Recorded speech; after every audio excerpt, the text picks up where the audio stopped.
yaitu pada halaman 20, makalah yang ke-10. Halaman 20, makalah yang ke-10 paling atas.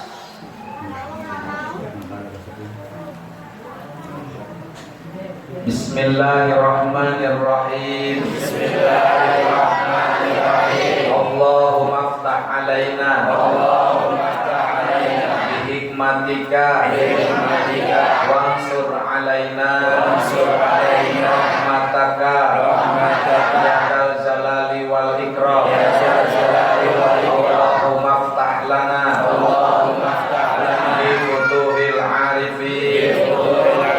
Allahumma rizqna ilman nafi'an wa rizqan wasi'an halalan thayyiban wa amalan maqbulan wassalamatan fid-dini wa dunya wal akhirah walhamdulillahi rabbil alamin.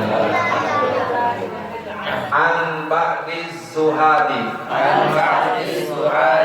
man aznaba damban wa huwa yadhaku fa innallaha yudkhiluhun nar wa huwa yabki wa man ata'a wa huwa yabki fa innallaha yudkhiluhul jannata wa huwa yadhaku an ba'dil hukama la tahkiruz dhunuba as-sighara fa innaha tatasha'abu minha dhunubu al-kibaru anin nabiyyi sallallahu alaihi wasallam la saghirata ma'al israri wala kabirata ma'al istighfari.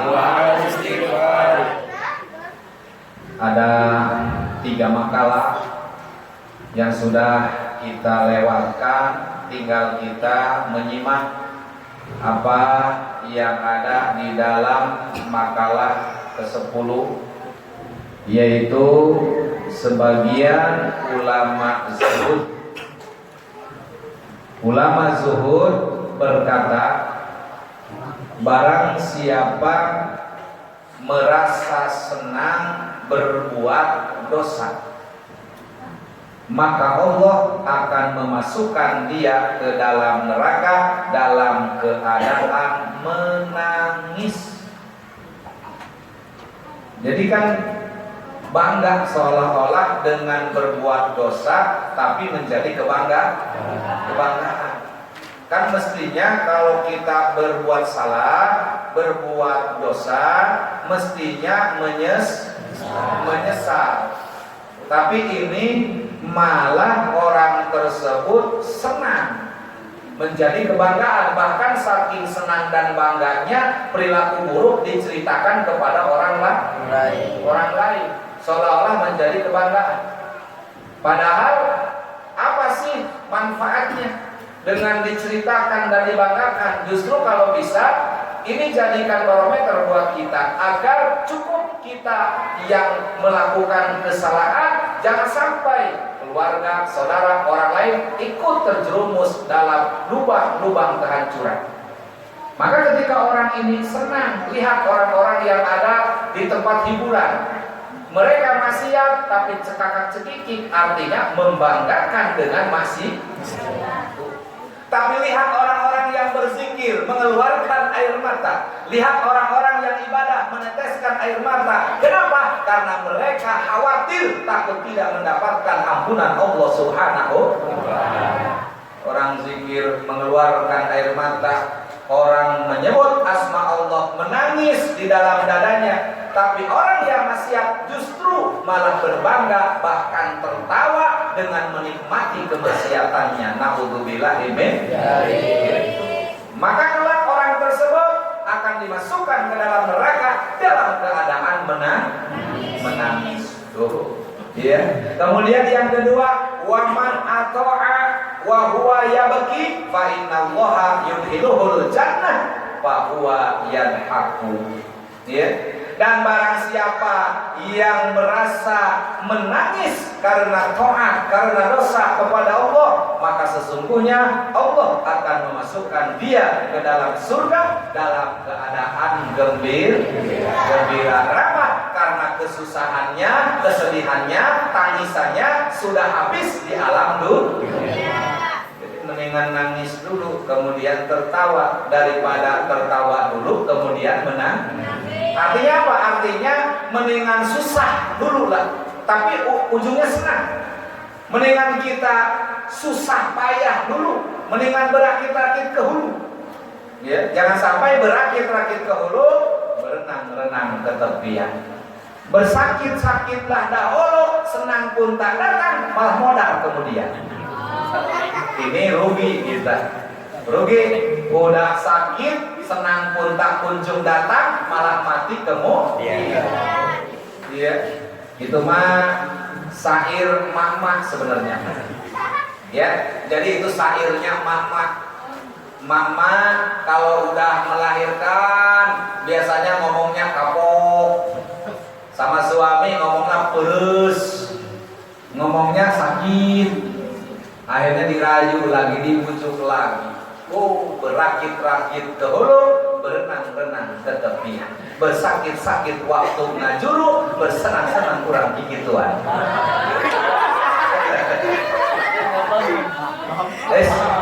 Mudah nggak boleh tertawa, diam. Nyawa terus ya. Ya, aduh. Makanya sekarang mah kita bahasanya lagi di lockdown, ada PSBB meningkat. Ya, mungkin saudara masih ingat apa yang saya sampaikan kemarin, PSBB, pemajikan stres, beas-beas. Ya. Aduh, maka oleh karena itu kita tetap mengikuti protokoler. Tetap jaga kesehatan, jangan begadang kalau tidak ada tujuan. Ya boleh begadang kalau memang ada tujuan dan ada kepentingan. Kalau tidak, ngapain? Mendingan ibadah, mendingan ngaji, mendingan zikir. Ya. Makanya saya sampaikan lewat pengajian, anak-anak muda yang tidak sekolah, yang tidak kerja, yang tidak ngapa-ngapain, mendingan ngaji, datang ke rumah saya tanpa dipungut biaya, gratis. Gak usah bawa amplop, gak usah ada bulanan, gak usah mingguan, gak usah ada uangmu. Arare sedar ya ini gak kasugan tolol. Emang begitu Bu, kalau jalan ke surga mah walaupun murah tapi banyak yang udah. Komo-komo ini kan dia 2 juta uang mukana. Tambah jauh bener. Digratiskeun bae ge arah yang penting kiai mah doakan saja biar sehat, biar berkah, biar husnul khotimah. Urusan rezeki mah insya Allah kita yakin kepada Allah, karena rezeki kita yang paling baik adalah sehat rohani dan jasmani. Sekarang banyak uang ibu-ibu tapi setrum mau. Nah, mendingan kita sehat banyak uang. Ya itu. Maka oleh karena itu kita harus ambil hikmah manfaat. Mana manfaat? Karena kalau misalnya nih anak-anak muda tidak mau belajar dari sekarang, lalu generasi yang akan datang siapa? Minimal kan di musola harus ada yang jadi imam taraweh, kudu ada imam. Ya, adhan juga harus bisa. Kemudian kita tahlil, mimpi tahlil kudu bisa. Kalau ada orang nanya, jawabnya, hukumnya harus tahu. Tapi kalau kita belajar, insya Allah bisa. Ya, ada aja jangan dianggap enteng ada. Orang biasanya nyemak. Kalau ada yang ada, Allahu Akbar, Allahu Akbar. Siapa sih itu? Urus karena curi. Kata Maya, lu jangan meledek aja lu. Tengok ke musola, jangan-jangan engkong lu tuh.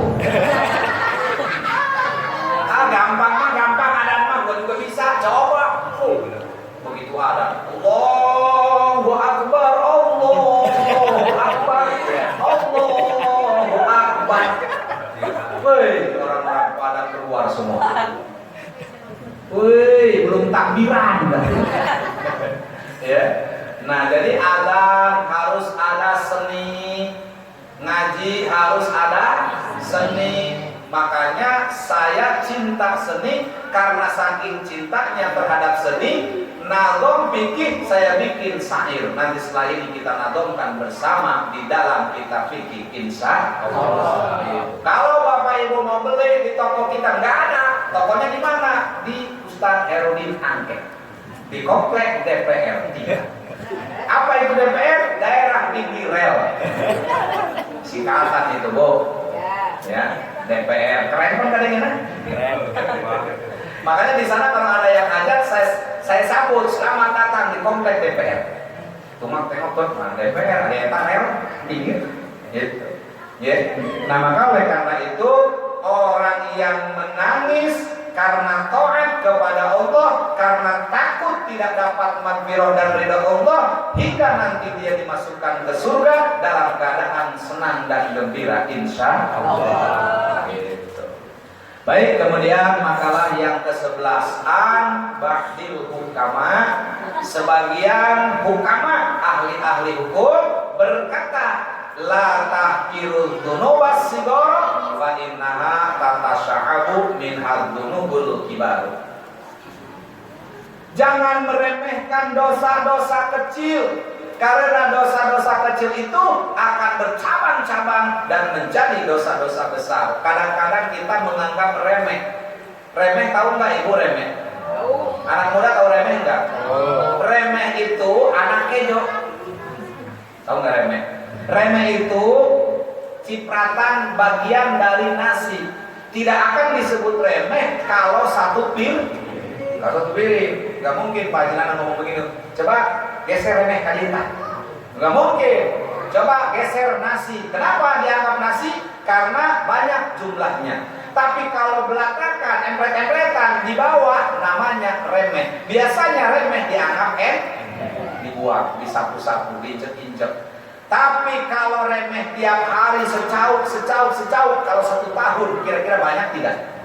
Banyak. Maka jangan menganggap remeh. Begitupun orang berbuat dosa, meskipun ini dosa kecil, jangan dibiarkan. Sebab walaupun kecil, sedikit lama-lama jadi bukit. Tuh, ya. Jadi dosa kecil jika dikerjakan terus-menerus, maka akan bercabang-cabang menjadi dosa-dosa besar. Gitu, ya. Jadi banyak contoh. Orang menabung dari kecil karena dibiarkan rutin terus, insya Allah jadi gede. Ya. Begitu juga kita, kalau misalnya badan ini tambah dibiarkan kotor, tambah dekil, tambah kuman.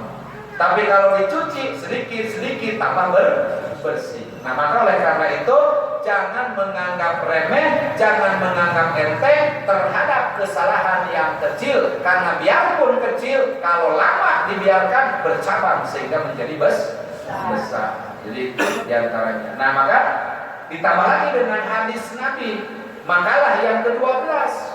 Anin Nabi sallallahu alaihi wasallam, la saghirata ma'al israr wa la kabirata ma'al istighfar. Kata Nabi, tidak dikatakan dosa kecil apabila dikerjakan secara terus-menerus.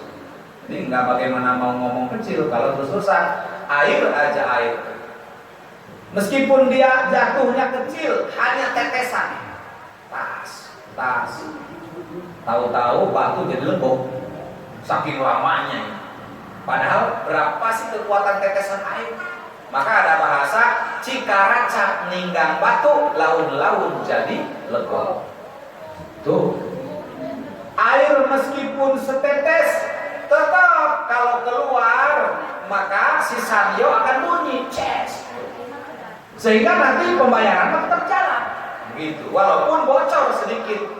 Tapi kalau kita anggap lah biarlah sedikit ini, ya sedikit juga kalau terus-terusan jadi banyak. Ya, kalau kita tampung tetesan air sedikit bocor bisa 2 pak lama-lama. Ya, itu contohnya. Tapi kalau kita benarkan maka tidak ada masalah, beres, insya Allah tidak akan ada masalah. Begitu juga kalau orang membiarkan, daripada yang menganggap kecil sehingga ini akan menjadi besar. Dan yang kedua, wala kabirota ma'al isror, dan tidak ada dosa besar apabila disertai dengan istighfar alias bertobat kepada Allah. Jadi jangan berpikir, oh dosa saya banyak, nggak mungkin Allah mengampuni. Jangan putus asa dengan rahmat Allah. Seberapa banyak dosa manusia, tapi lebih besar maghfirahnya Allah. Besarnya kesalahan manusia, tapi lebih besar ampunan Allah. Sehingga sebesar apapun kesalahan manusia yang ada di alam dunia, Allah jauh lebih luas ampunannya, insya Allah. Makanya kan diperintahkan kita, tubu ilallahi taubatan nasuha. Bertobatlah kamu kepada Allah dengan sebenar-benarnya. Artinya jangan mengulangi dosa lagi, jangan berbuat dosa lagi, kemudian tinggalkan, jauhi, kembali kepada Allah, kerjakan yang wajib, kerjakan perintahnya, jauhi larang. Jadi di sini sudah ada keterangan dari Kanjeng Rasul bahwa walaupun dosa itu besar, kalau disertai istighfar maka kita akan kecil, maka yang besar akan hilang, maka yang ada akan tiada, dihapus. Karena apa? Karena kita bertobat memohon ampun kepada Allah Subhanahu wa Ta'ala. Jadi simbol istighfar bukan hanya dengan istighfar, tapi maksudnya mohon ampun. Cara mohon ampun bagaimana? Cara mohon ampun itu mengerjakan kewajiban. Jangan istighfar doang, sholat kagak. Ya nanti salah paham dalam hadisnya. Oh kata Nabi juga istighfar, astagfirullahaladzim, astagfirullahaladzim, sholat kagak. Ya, nggak cukup dengan istighfar. Istighfar di sini, tobat di sini mengerjakan kewajiban, mengerjakan perintahnya, menjauhi larangannya. Yang kemarin belum sholat, tobat, sholat.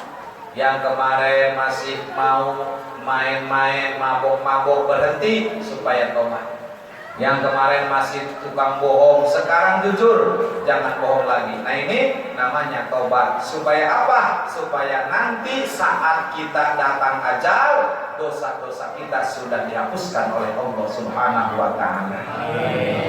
Keterangan dosa kecil bisa menjadi besar apabila dilakukan terus-menerus. Tuh, jadi kalau yang kecil bisa jadi besar.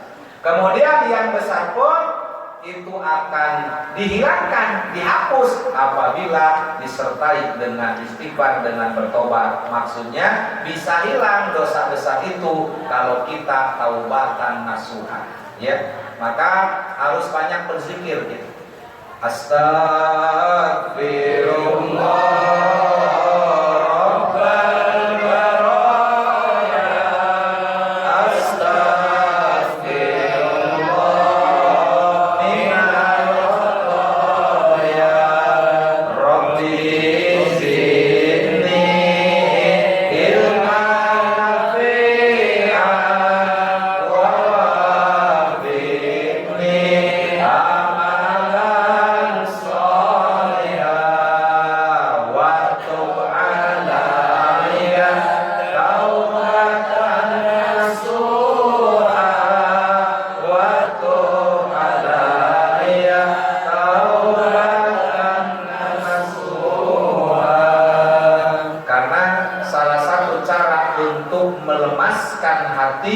Adalah berzikir, beristighfar, bertasbih, yaitu kepada Allah, agar hati tetap diberikan kelemasan, jangan keras, karena orang yang keras hatinya karena cara lisannya menyebut nama Allah. Baik, kita buka tafsiratul